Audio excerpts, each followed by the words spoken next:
Prince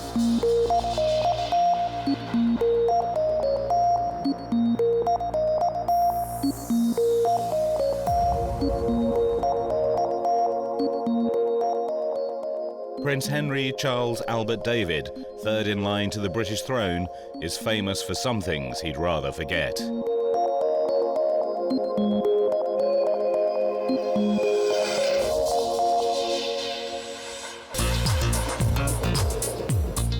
Unlike his brother William, Harry has seen his life played out in a series of sensational headlines. There was that distinctly unregal fracas with a photographer outside a London nightclub. And a few weeks later, Harry caused global outrage by wearing a Nazi uniform at a party. But on the field, on the piste and on a horse, Harry outperforms his older brother William. He was a great sportsman, fearless skier, very brave on a polo pony, and again on a horse chasing after foxes and hounds. He is actually better than William in most sports. But unlike the cool-headed William, beneath his mischievous appearance, Harry has a temper as hot as his red hair. This trait is sometimes seen on the polo field, where frustration is soon followed by anger.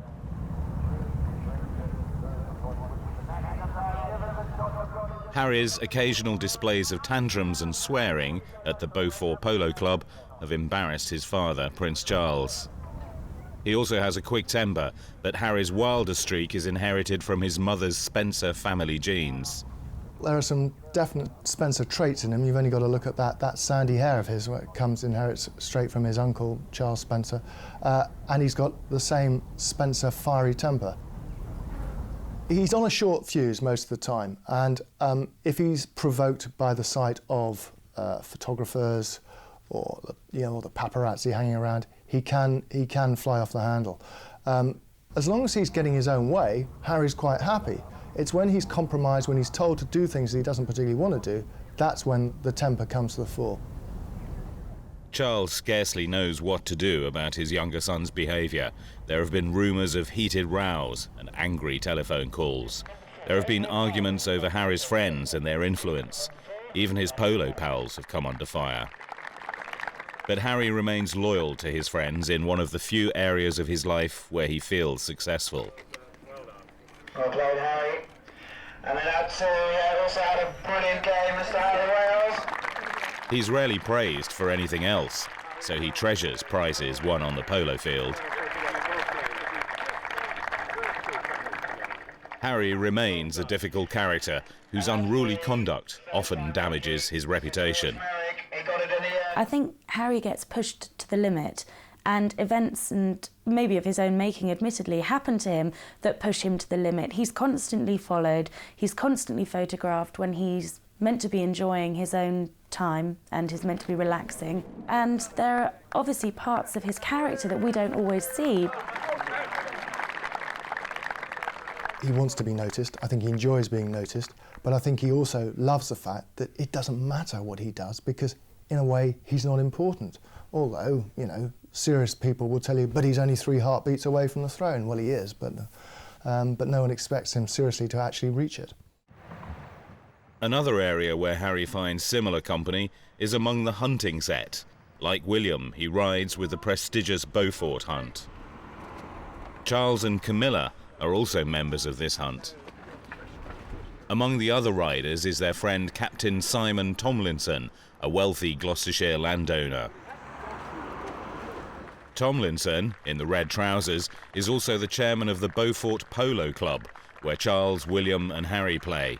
Tomlinson's sons are in Harry's social set. He's mixing with young people from a similar background. They hunt, they're moneyed, their parents are friends of the royals themselves. There's a lot of privilege, they all went to decent public schools. He hangs around very much with that kind of group of people. So we've got people who are members of the Beaufort Hunt.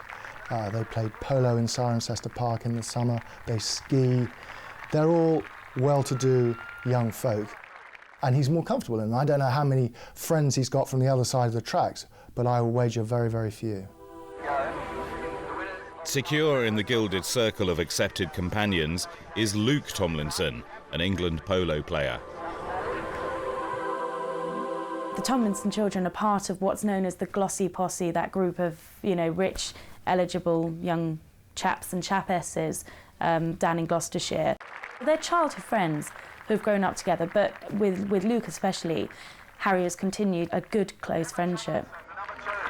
Luke was part of a protest outside the Houses of Parliament against anti-hunt laws. Then the House of Commons was invaded by pro-hunt supporters, including Luke Tomlinson. Sitting suspended. Sitting suspended. There's a bit of envy, a touch of the green-eyed monster for Harry when it comes to Luke, because not only is he a strapping lad, which obviously Harry is as well, but he gets away with so much more than Harry ever would. He gets to storm the Commons when it's an anti-hunting ban that Harry would probably passionately want to support, but could never do. Luke gets to do those things. Luke gets to go and get the girls and, muck around after polo and everything else and not end up in the papers as prominently, of course, as Harry will. Not far from Highgrove, Prince Charles's Gloucestershire home, are hostelries such as the Vine Tree and, in nearby Shurston, the Rattlebone Inn, scene of some of Harry's wilder exploits. In February 2002, 16-year-old Harry was exposed by a tabloid newspaper for smoking cannabis and underage drinking in pubs close to Highgrove. Harry's illegal escapades were confirmed by Charles's biographer Penny Junor. I live locally and I have children of the same sort of age as Harry, and it has been known I've known for quite a long time that he has been drinking underage in pubs and drinking a lot and behaving pretty badly.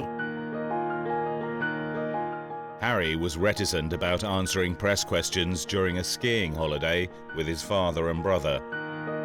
Harry, how have you settled down after all that publicity about your exploits? Fine, thank you. Charles had warned both William and Harry about the consequences of drug taking and the inevitable publicity. I remember Prince Charles telling me actually several years ago, we were sitting having tea at Highgrove, that he was really worried about drugs. He said, "What can you do?" Because the minute William and Harry get anywhere near drugs, it's going to be all over the press, which is exactly what happened.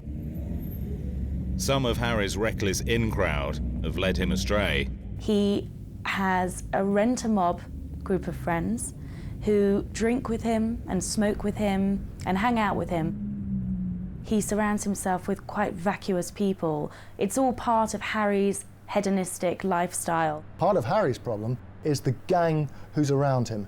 If the royal advisors can do anything, they would be well advised to split him away from these malign influences. Among the best known is Harry's raffish second cousin, Freddie Windsor, who enjoys publicity and courts the media. And Camilla's son, Tom Parker Bowles. Like Freddie, he was caught out taking drugs. And the prince's joker pal, Guy Pelly, blamed for Harry's bad habits.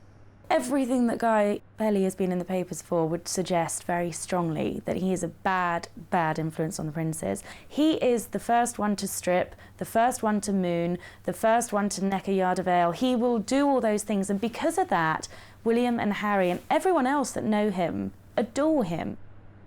But I actually know through friends of William and Harry's that Guy Pelly is probably one of the most loyal friends to both of them. Guy shouldered the blame for Harry when he was caught out over the whole cannabis smoking fiasco. He was the one that took responsibility for that and said that it was him who had introduced the prince and therefore it is my fault. And it's interesting that Charles has never said to either William or Harry, he's to be outcast from your circle of friends. And Charles has done that in the past. He's done it with Tom Parker Bowles, he's done it with Freddie Windsor. He has done it, but he's never done it with Guy Pelly. The trouble with Harry is he's probably influenced by the last person who said anything to him. And so he tends to be influenced by his peers. And if his peers lead him into trouble, then he's going to get into trouble. As Harry's conduct worsened, Charles and his staff were faced with an escalating damage control problem. More bad behaviour meant more bad publicity and more criticism.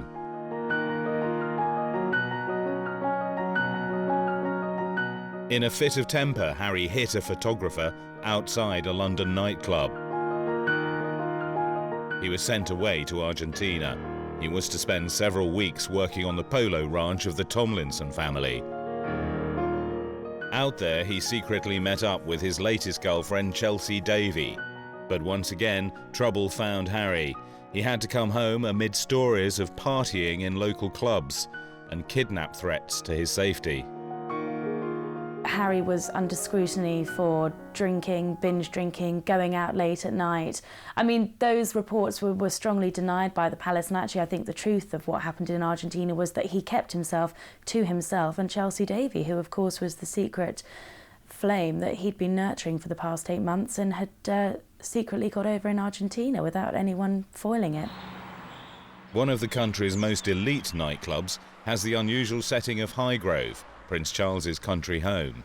Members of William and Harry's young circle of friends gather here, especially when Charles is away. This is the location of Club H. The Club H is actually a physical place. It was the cellars underneath Highgrove that Charles had converted into a playroom for the boys a few years ago, which as they got older, they decided to turn more into a nightclub. So they had a music system put in, there's a bar down there, and it became a regular fixture for them on a Saturday night. They would bring their friends around there, they would party there, and all sorts of nefarious things went on there. The Prince of Wales did turn a blind eye to it, except when the music was too loud, and that's about the only time he really took much interest in what was going on. And when he wasn't there, I think the boys were able to do pretty much what they like, inviting who they like round there. Church Farm, West Littleton in Wiltshire, is the country home of Princess Anne's former boyfriend, Richard Meade.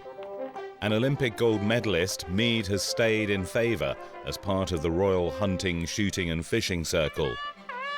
William and Harry were invited to Meade's son Harry's 22nd birthday party.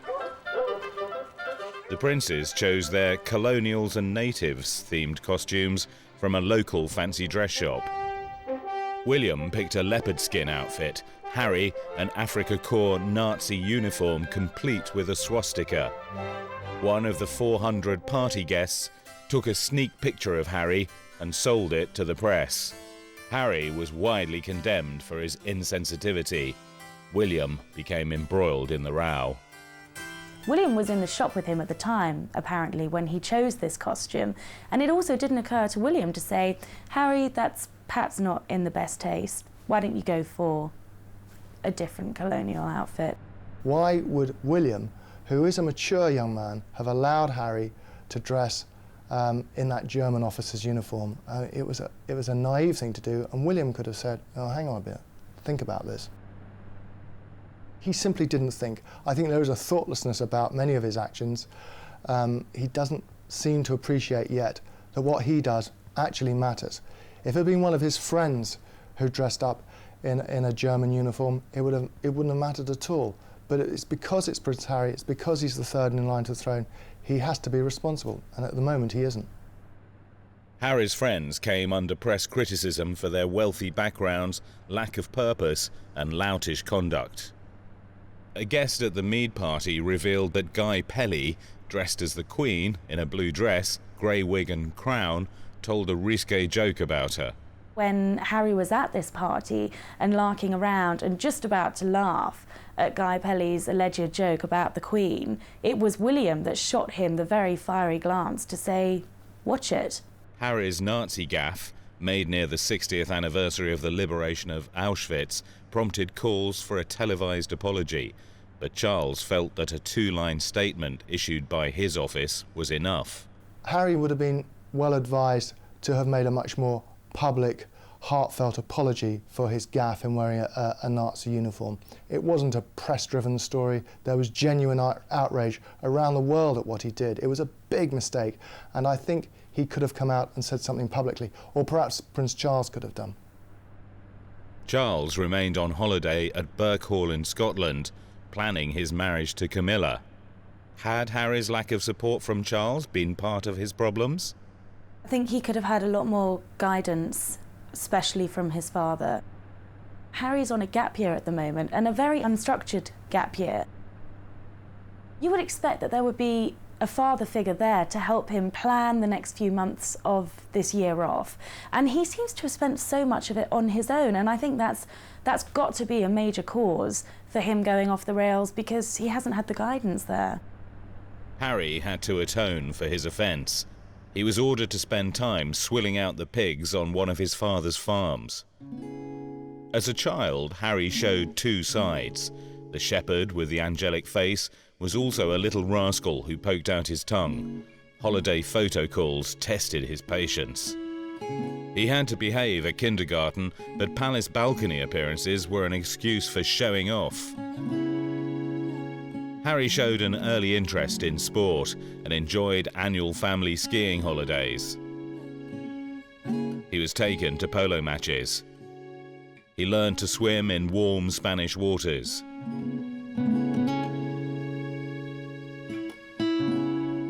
He got an early taste of army life inside a tank in Germany. There were holidays in exotic locations. William and Harry went to Nevis Island in the Caribbean. They were fascinated by the local wildlife, 9-inch long toads. There must have been 20 or 30 of these giant toads sitting in this flower bed. So systematically, Harry had collected these toads and put them in a sort of basket, and they're all trying to jump out of this box. And then with William, they eventually lined up these toads by the swimming pool. And we had what was then famously known as the Nevis Toad Derby. Official tours meant partings from their parents and joyful reunions, often aboard the Royal Yacht Britannia. Once, when Diana had greeted William first, Harry kicked him in resentment. The boys got on well together, but there was an undercurrent of sibling rivalry. When Harry was younger, he was jealous of William because he wanted his mother all to himself. I mean, if they were in a room together, Harry would sit almost on top of Diana in his anxiety to be close to her. And he didn't want William anywhere near her. He said, "Mummy, I want you all to myself." Harry was a typical mummy's boy, clingy and in need of reassurance. Posed pictures on summer holidays in Mallorca hid a dark secret. Despite appearances, his parents' marriage was disintegrating. Diana would soon take her sons on trips away from Charles. With a welcoming hug, she would be the parent to greet them at school. Caribbean holidays gave Diana the chance to make Harry feel special. These boyhood moments must be among his most treasured memories of her. He was still a child when she died. He was a terribly affectionate little boy, always wrapped around his mother, sneaking into her bed early in the morning for a cuddle, and I think that's what he desperately, desperately needs, and I hope now that he's found it. She worried because he was the number two, that he would be the one who would be overlooked. Everything would come to William. William was the one they were grooming for the future. And it was that one of the reasons why Diana used to say to me and others that she wanted to involve Harry in William's life, and it carries on to this day. William rarely does photo calls on his own. Harry is always drawn into those because she didn't want him to be constantly overlooked. Oh, he's the spare, he doesn't count. She wanted him to count, and Prince Charles has taken that on board. That policy of making Harry feel important sometimes upset William. He began to see Harry as a rival, especially on skis. There was a lot of jealousy. I think at one stage William stomped off in a tantrum because he wasn't feeling well, he had flu, and there was Harry doing really well on his skis, and William kept falling over, so he just stomped off. Harry had a natural affinity with sport. The sporting star of the family is definitely Harry, and it always has been, and that used to really irritate William because he would see his younger brother better on the skis than he was. And Harry was fearless. You see, Harry is fearless.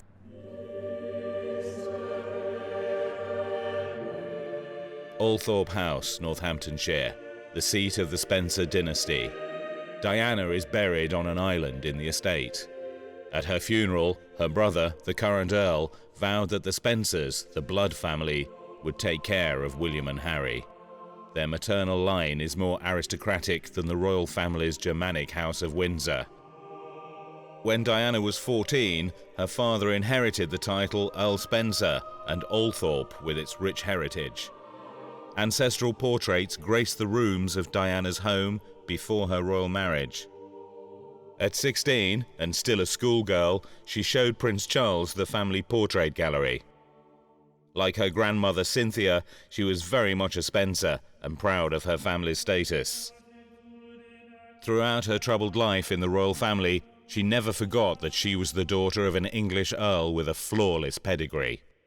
I think there's no doubt that in the royal game, if you've got an impeccable bloodline of your own, it puts you at an advantage. Because the way the English system still very much works, where royalty is concerned, is that your status at birth is still what counts to an extraordinary degree. And the fact that Diana was able to look the Windsors in the eye and be prepared to compare her pedigree with theirs any day meant that she was able to take an independent line when it was necessary.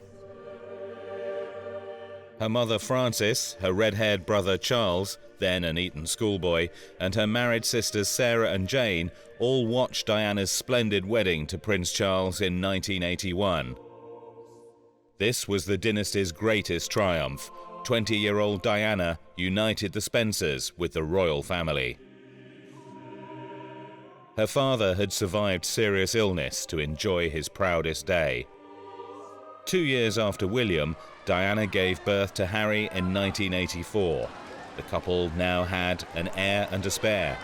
Charles, who had wanted a girl, said, "Oh, it's a boy, and he's even got rusty hair." A friend of mine had gone to see Harry, and there he was with his red hair, which Prince Charles apparently didn't like. And she was cuddling him and saying, "He's my little Spencer now." And he does have the looks of the Spencers. Eversfield Manor in Devon was the home of Diana's most famous lover, Major James Hewitt. She admitted their affair on television. A legend has spread that Harry is red-haired Hewitt's son. Ken Wharf, her bodyguard during her 5-year romance with Hewitt, is among those who know the truth. What we saw after the birth of Harry was a lot of speculation and rumour that Harry was the son of James Hewitt. Well, statistically, we know that was impossible. I know personally it wasn't because the princess told me so, and I think really that's where the matter ends. The story will never ever go away. The copper-haired Hewitt, sandy-haired Harry, the dates and everything. Everyone thinks he's got to be Hewitt's son. Also, there are some physical characteristics which I would commend to you, but particularly one. Harry, his brother, his father, and his grandfather, Prince Philip, share one thing in common. They all have sausage fingers. In 2004, at the opening of the Diana Memorial Fountain in London's Hyde Park, the Spencers and the Windsors met for the first time since Diana's funeral. Earl Spencer greeted William and Harry. Despite his vow at Diana's funeral, he'd been unable to protect Harry from gossip and innuendo. He is terribly hurt by all these revelations that keep coming out about his mother, the endless books, the videotapes, all the allegations that keep coming out. The latest one is that Prince Charles lost all interest romantically in his wife after Harry was born. How do you think that makes Harry feel? Apart from that, Harry has had to live with these stories that he's James Hewitt's son, which he most certainly is not. He just happens to have red hair, just like all his cousins on the Spencer side of the family. So poor Harry is a tormented young man. The Queen praised Diana. I cannot forget, and nor can those of us here today who knew her much more personally, as sister, wife, mother, or daughter-in-law, the Diana who made such an impact on our lives. Of course, there were difficult times, but memories mellow with the passing of the years. I remember especially the happiness she gave to my 2 grandsons. William was 15 and Harry almost 13 when they walked behind their mother's coffin in view of the watching world. To find that your mother's died suddenly in a car crash in Paris, would be difficult for anybody. The very fact that Harry at that time was in his early teens would have been doubly difficult, and to do so publicly in front of a global media circus. But I think this was a classic case of Harry grieving the loss of somebody that was crucially important to his life. More than anyone else, Tiggy Legg Burke, the prince's nanny, helped them through the darkest phase of their loss and grief. Tiggy was pivotal because she looked after the boys. As soon as they came down from Scotland and the funeral was over, they went to Highgrove, and that week, which must have been one of the most difficult weeks of their lives, Tiggy was there, and she took them out, anything to distract them, because they loved Tiggy very much and still do. And in fact, Tiggy's the only person that Harry will really listen to. Tiggy had been brought in to look after the boys when their parents separated, and Charles was frequently away. She took Harry abseiling in Wales. Diana resented her role. Diana used to get really annoyed with Tiggy because she felt Tiggy wasn't looking after the boys properly, and she let Harry abseil down a rock in Wales without a protective helmet, and she was furious. But basically, she loathed Tiggy, which is actually completely understandable because she saw that Tiggy was usurping her position as a mother. Just a few months after their mother's death, Charles took the boys to Canada. The visit was a new experience for them. William, emerging as the royal family's pin-up prince, looked far more mature than young Harry. William received a pop star's reception and was beginning to enjoy his popularity. Harry had already made a trip, just with Charles, to Swaziland. Clearly a child who still needed his father, he relished the change of continent, climate and customs, although Charles was not too sure about the local brew. All this took Harry's mind off his terrible loss. Harry loved it. Suddenly he was the centre of attention. There was no William there to make him feel second best. He was the centre of attention, and he lived up to it really well, and it was a big treat for him. It was organised to take Harry's mind off what had happened and give him something to look forward to. The Spice Girls were there too. When they were younger, Harry and William loved the Spice Girls. And William even had a poster of them in his room at Eton. And again, to kind of cheer them up, Charles invited the Spice Girls to Highgrove, and they went in a helicopter. And when they got there, they were very bouncy, and they ran up to William and Harry's bedroom and bounced on the beds with them. This was Harry's treat. Sport provided a focus for Harry. Skiing appealed to his daredevil nature. Not quite as academic as William, Harry also loved football, rugby, cricket, swimming, athletics, and, of course, polo. He tried tobogganing in the Swiss Alps and quad biking on the Colorado ranch of film star Goldie Hawn.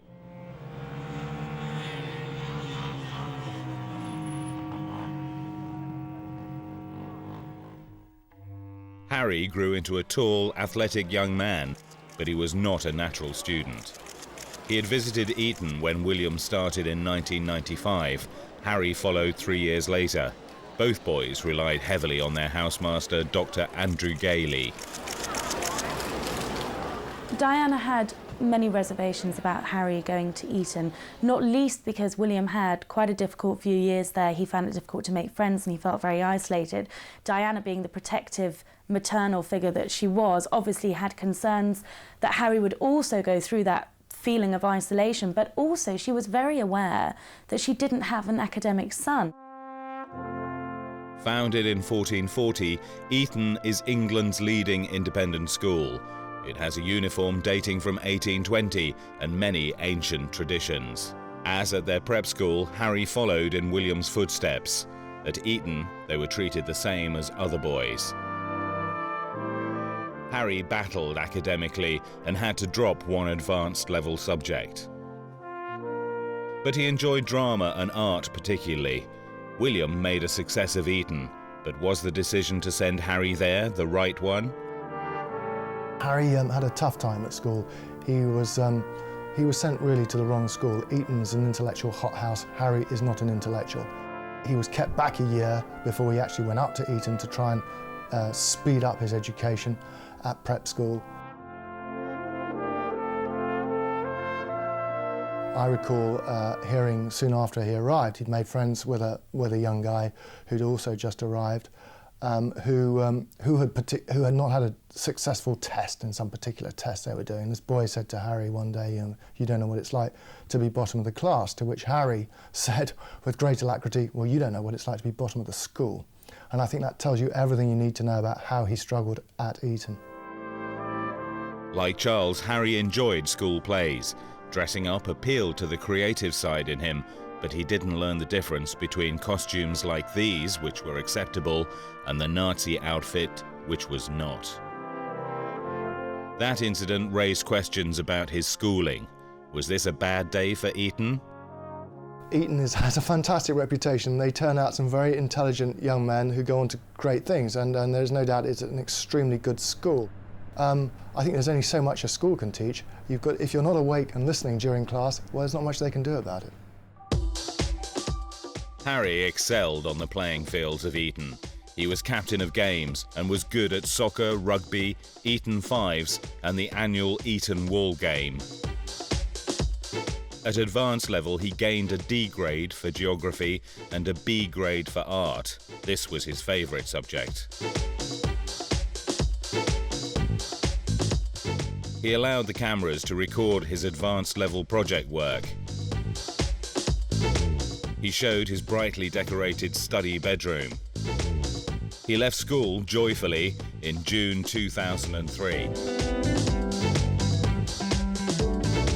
However, a year later, a former art teacher claimed she had been instructed by the school to give him unfair assistance with his art coursework. It was Diana that always said that Harry's fine, he's artistic, he's a fantastic sportsman. William is more sensitive. William considers things before he does them. I mean, Harry will do something on the spur of the moment and think about the consequences later. A classic example of Harry's impulsive nature occurred when he was teased outside a nightclub. A photographer mocked him about his alleged art cheating. Harry reacted by lashing out and had to be restrained by his minders. Should Harry have been prepared for such goading? He was full of booze. He was angry that they were there. I mean, utterly naive, because he knew that there were going to be photographers outside that club, and he just came out. He couldn't control himself, and 20 years of being aware of these bloody photographers, he went out like a rocket. And I remember saying at the time that this was the actions of a young man that had come to the end of his patience. He's witnessed this with his mother. You had his own uncle say in that marvellous eulogy that the press, in his view, were in some ways responsible for her death. Now, all this history that builds up inside his head must surely play a part and in some way explain why he reacted in that way. The only way out of this is to sort of leave the club. Whatever your feelings, whatever your views, is actually to give that amazing smile and that wave, because that's the one thing the media don't want. What Harry did was give them that amazing opportunity for the different picture. So therefore, he effectively played right into their hands.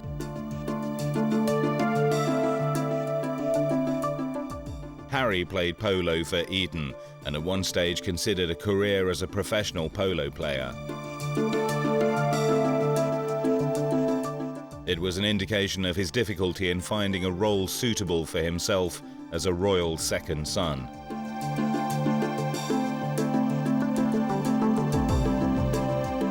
Other princes in the past have been in similar positions. Of particular interest to Harry is his uncle Andrew, Duke of York.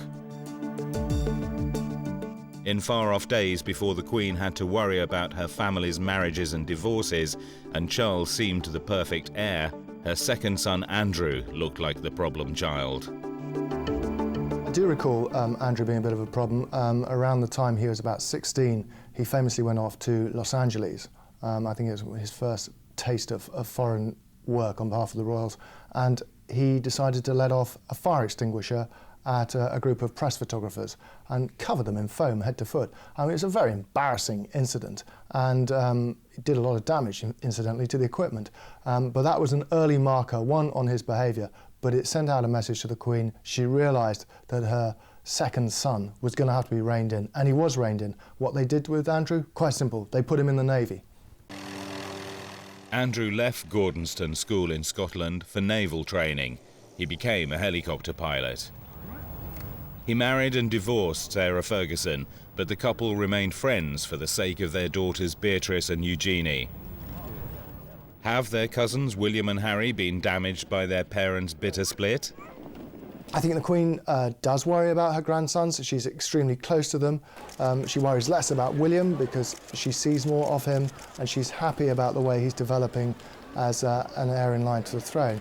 I think Harry's a different kettle of fish. I think she probably sees in him more of Prince Andrew, and I think she would like Prince Charles to take a tighter control of Harry's life. The Queen's grandfather, George V, was a second son who succeeded to the throne after the early death of his elder brother.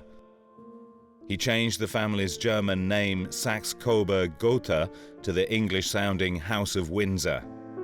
He and Queen Mary were stern parents. Their elder son David was rebellious. His affair with Wallis Simpson led to his abdication. As Edward VIII, he gave up the throne for the woman he loved. As Duke and Duchess of Windsor, they lived in exile. The throne passed to the second son of George V, the shy Bertie. He became King George VI, father of the Queen. Some wonder if Charles should step aside for William, and there are others who wonder if William might one day step aside for Harry. I think if British history teaches us anything, it is that where succession to the throne is concerned, people are remarkably pragmatic, so to that extent, anything is possible, theoretically. Diane used to say Harry would love it, and used to say, "Don't worry, William, I'll be king." History does repeat itself, but for it to repeat itself and for William to abdicate, if you like, and Harry to become king, I think is very unlikely.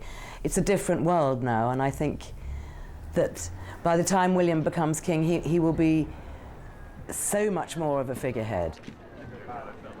All the signals are that Harry will have an easier life than William because he has the privileges, but he doesn't have the responsibility that William has. Carnarvon Castle, July 1969. The investiture of the 21st Prince of Wales. In this elaborate ceremony, Charles swore lifelong loyalty to the Queen. He was a 20-year-old Cambridge undergraduate. He also had to spend a term at Aberystwyth University, learning Welsh. Mae'ch ynerchiad wedi fy nghyffwrdd yn ddwys, a gallaf eich sicrhau. This was the beginning of his public life. William and Harry have not been expected to perform public duties. Is it fair to make comparisons with their father? The Prince of Wales was in fact the heir to the throne, and William in particular, and Harry, of course, are not. They're the spares. Prince Charles is still the heir to the throne. So they are allowed this extra time to have on their own. This very much also was Diana's wish. She wanted them to have time to develop, to grow as teenagers. The death of their mother in 1997 was devastating for both boys. But was one affected more than the other? One must remember, Harry was not yet 13 when Diana died. He was extremely upset, affected by his mother's death. He misses her still to this day terribly. And I think it had a more profound effect on Harry than it did on William. William is much more a self-contained young man. So the net effect was that Charles and his advisors decided that they were to have as normal and as quiet an upbringing as possible. So instead of thrusting them into the line of royal duty at an early age, they've been allowed to have a life very much like those of their friends. Privileged, yes, but without much responsibility either. Harry's initiation into the army came as a soldier in the school's cadet corps. he was promoted to the highest rank of cadet officer. He was to join the Royal Military Academy at Sandhurst in January 2005, but his entry was postponed because of a knee injury. Both William and Harry attended a parade of the Parachute Regiment, of which their father is Colonel-in-Chief. Harry's always been interested in the military.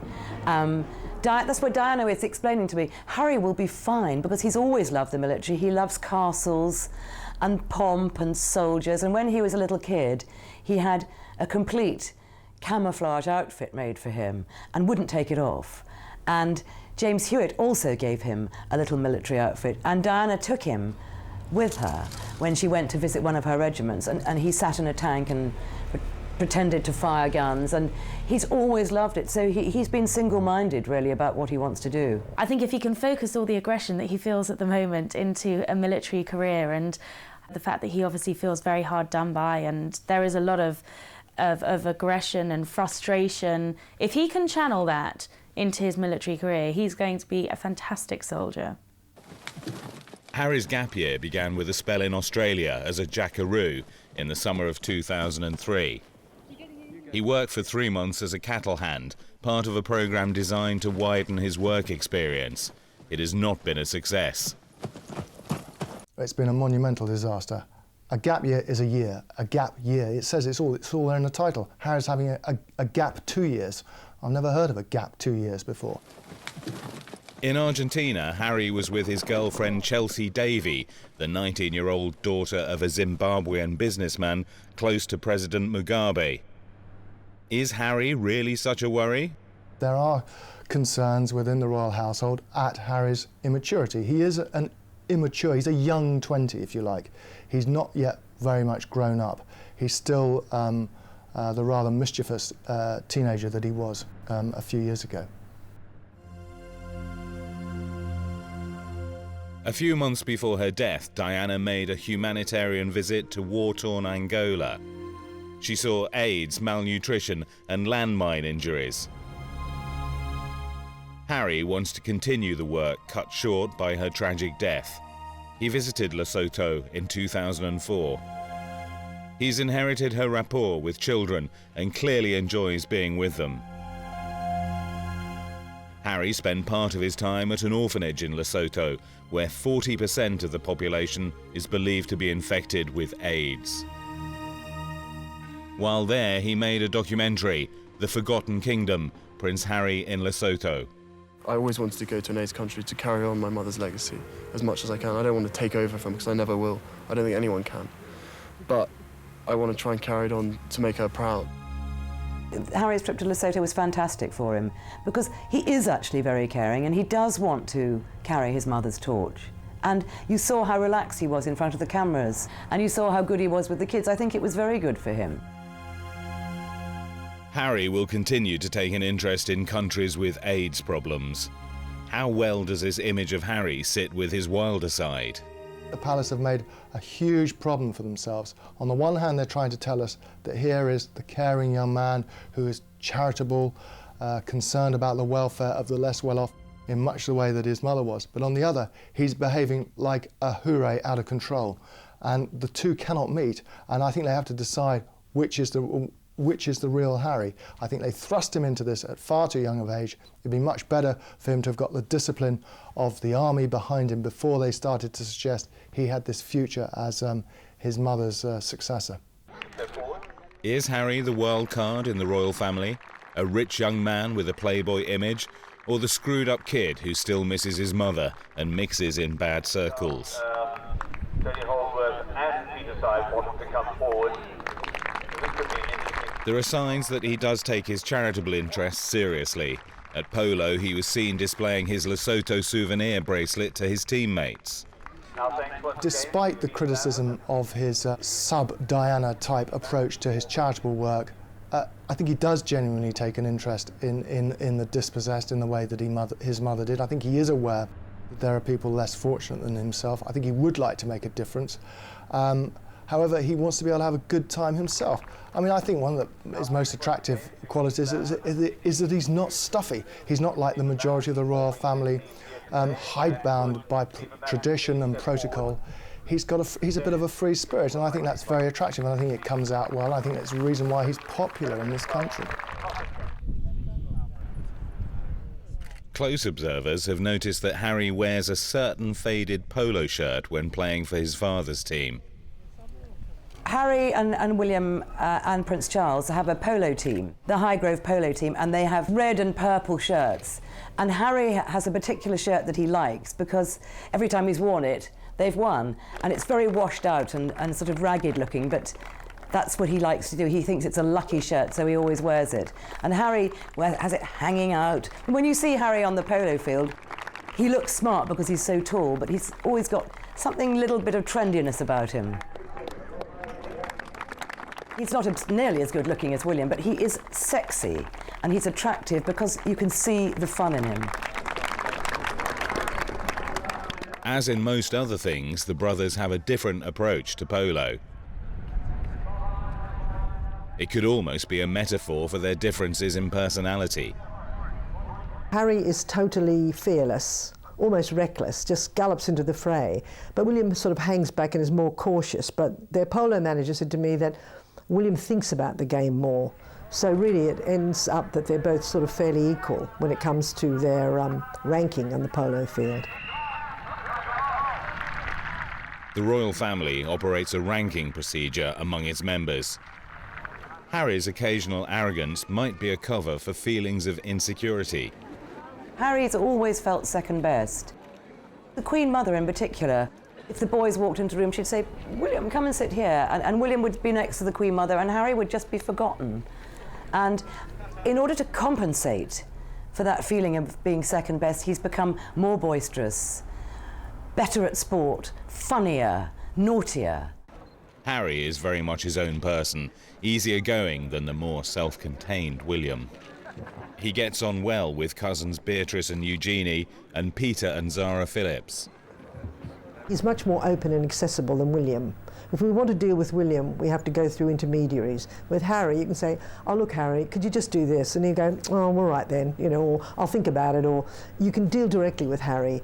And sometimes I've noticed at the polo, when the game's finished and we're all filing stories, Harry will come over and sit down on the grass beside you and watch everybody filing, and nobody, you know, annoys him or hassles him or says anything to him, and he's just easygoing. Whereas William is very uptight, very private, very wary of the media.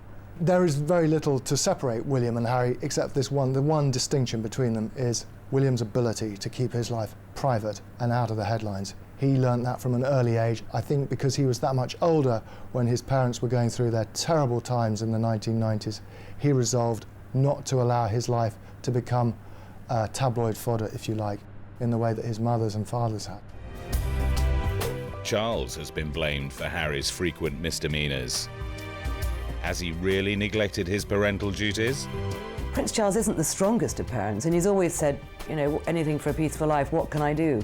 But I think that when the ground rules should have been laid with William and Harry was the time that Charles and Diana were having terrible problems within their marriage, and I think it's too late now. I think he could have had a lot more guidance, especially from his father.